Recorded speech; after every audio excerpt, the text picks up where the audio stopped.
जास्त जागा लढवणार आहोत. महाविकास आघाडीमध्ये नेमकं जागा वाटपांचं सूत्र काय असणार आहे? काही वेळापूर्वी संजय राऊत असं म्हणाले की महाविकास आघाडीमध्ये समसमान जागा वाटप मिळायला हवं. बघा, प्रत्येक पक्षाच्या नेत्यांना आपल्या कार्यकर्त्यांच्या समाधानासाठी आपल्या आपल्या पद्धतीचं वक्तव्य करावं लागतं, हे सगळ्यांनाच मान्य. पवारसाहेब एक पाऊल मागे झाले, आम्ही 3 पाऊल मागे आलो. त्यामुळे असं आम्हालाही आमच्या कार्यकर्त्यांना सांगावं लागतं.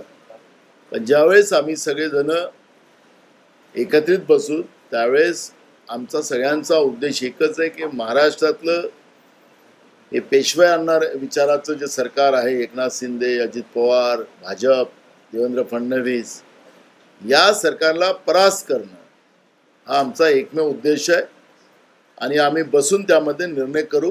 त्यामुळे भाषणं आणि महाविकास आघाडीच्या प्रमुख लोकांची झालेली मीटिंग याच्यातला खूप फरक आपल्याला पाहायला मिळेल. समान जागा वाटप होईल मी त्याच्यावर चर्चा करत नाही ना.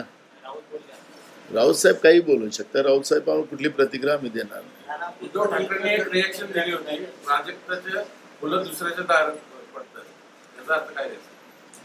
उद्धव साहेब बोलण्यामध्ये फार चांगले आहेत, ते बोललेत, त्यामुळे त्यांच्याबद्दल मी काय ते